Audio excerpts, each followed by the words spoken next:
ભરૂચ જિલ્લાના ઝઘડિયા જીઆઈડીસીમાં માત્ર 10 વર્ષની બાળકી સાથે તેના જ પાડોશીએ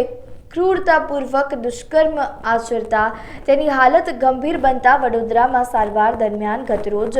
8 દિવસની સારવાર બાદ બાળકીએ આખરી શ્વાસ લીધો હતો। ત્યારે આજરોજ ભરૂચના જયેન્દ્રપુરી આર્ટ્સ એન્ડ સાયન્સ કોલેજના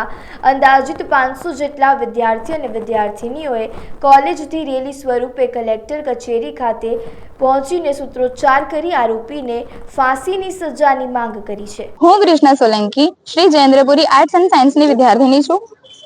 અત્યારે 16 તારીખે બનેલી જે 10 વર્ષની બાળકી પર દુષ્કર્મ કરવામાં આવી છે અને બલાત્કાર કરવામાં આવ્યો છે, તેમાં જે ગુનેગાર છે એને ફાંસીની સજા કરવામાં આવે એવી મારી અપીલ છે। અમે શ્રી જયેન્દ્રપુરી આર્ટ્સ એન્ડ સાયન્સના 500 થી વધારે વિદ્યાર્થીનીઓ તેમજ વિદ્યાર્થીઓ તેમજ અમારી કોલેજના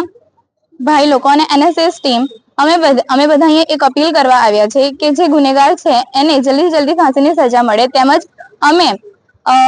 અમારા વિચારો તેમજ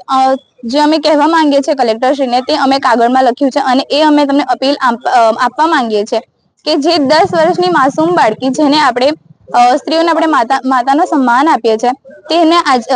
તેવી જ બાળકીઓ સાથે આજે આવું થઈ રહ્યું છે। તો અમારી કલેક્ટરશ્રીને બસ એક જ અપીલ છે કે છોકરીને જલ્દીથી જલ્દી ન્યાય આપવામાં આવે।